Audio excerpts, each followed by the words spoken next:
Hello, everyone. This is Ricardo Braddick here at Open House. Today, we'll be talking to, I'm just kidding, we ain't interviewing him. So, AKA Real Estate Braddick. That's where you'll find me in any platform. So, today we're going to talk about the experience that I've had in real estate that I think will, maybe give some insight for some people. So, let's go ahead and just start this off. So, once I got out of the Marine Corps in 2001, I wanted to settle, right? Get my roots somewhere and get my first house for my family. I knew how important it was. I've always, wanted to have a house really young. And so I got out of the Marine Corps, came over here back to Phoenix. I actually moved to El Mirage, which was my first house. And living in there for 2 years, of course, you always say, hey, let's just move on up. 2 years later, 2003, I jumped in, got another house in Surprise. I rented out the house in El Mirage. About 2005, 6, unfortunately, circumstances, right? Life, divorce, sold both homes, really made good money. And so that's where it was like, wow, real estate can pay off for just, normal people like us, right? Once I had that all sold, everything was good. I got another house in Litchfield Park.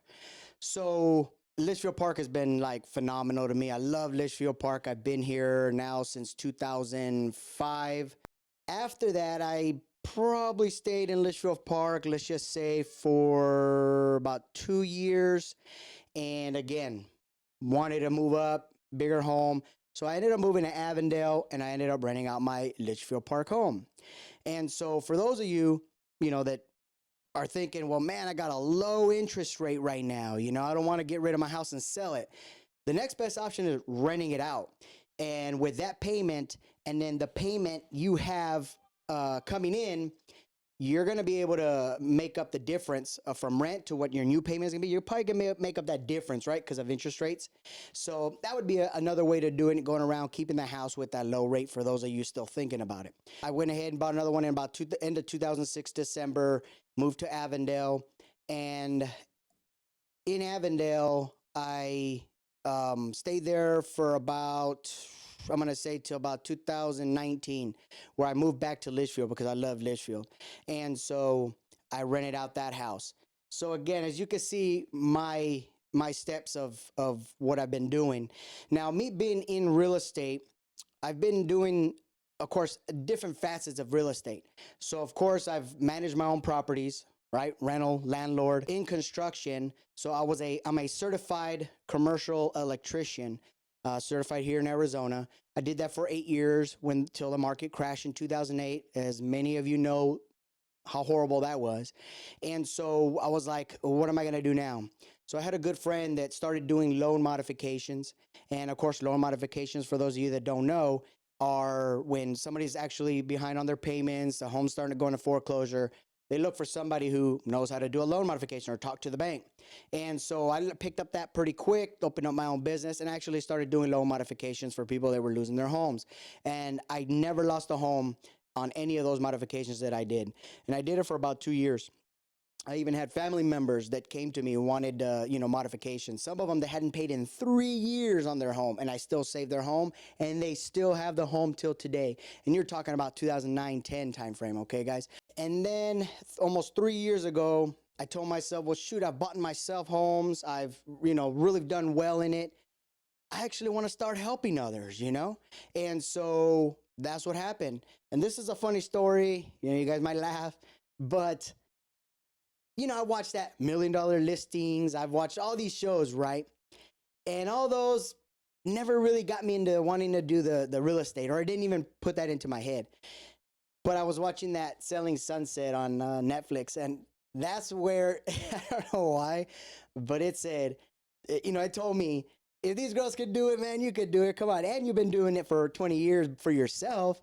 So why don't you do it for others? So that show is what really catapulted me into becoming a realtor. And so, of course, I reached out to the VA to see if they can do the Voc Rehab. For those of you who know what Voc Rehab is for disabled veterans. I'm a disabled veteran. I support disabled veterans organizations. And so they did Voc Rehab for me, got me into the schooling, and boom, did it, flying colors, passed it. Thank the Lord first and foremost that he gave me the wisdom to retain all this information, man. Because it's a lot of information that sometimes you might not even use, right? Either way.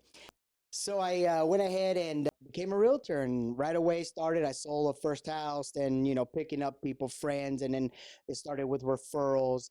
And so we're here now at this point where I really want to pass on some of this, information and questions. If you guys have questions, please comment.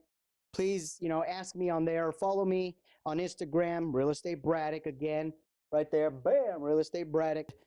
I will answer any question you may have. And if I don't know it, I have a connection of people that, know these things, from attorneys if you need legal assistance on any situation, lenders and title and escrow. I mean, just everything you can think of. I have pretty good connections, and I have a few so that, you have opportunities to choose of who you like if you did choose me as your realtor. Now, mind you, for some of you that don't know, I'm a personal realtor. Well, what does a personal realtor mean? So a personal realtor, for me, I equate it to what a personal trainer is. Okay. I don't want to go to a class with one trainer with 50 people. He's not giving me that undivided attention, right? He still has other clients that he has to work with and deal with. And so if I want the personal experience, like I hired him and he's the only one that worked for me and he's not bothered by anybody else, that's the kind of person, that's who I am. That's the kind of person you're going to want when it comes to this big decision that you're making on a house that you're buying, right? Because it's a pretty big decision. And so for me, I want to work with one buyer and one seller at a time. That just gives me the time to really focus on you 100%.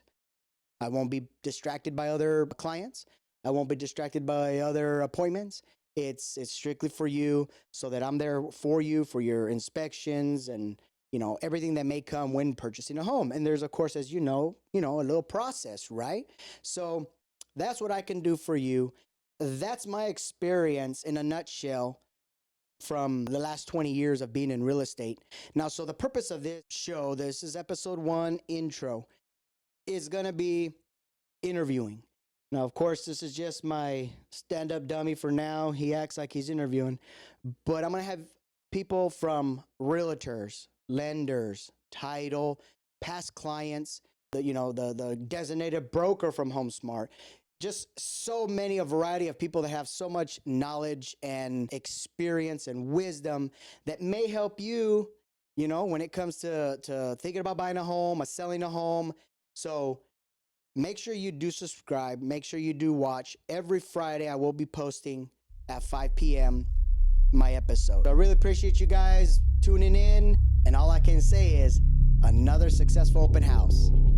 Everyone have a great one. Peace.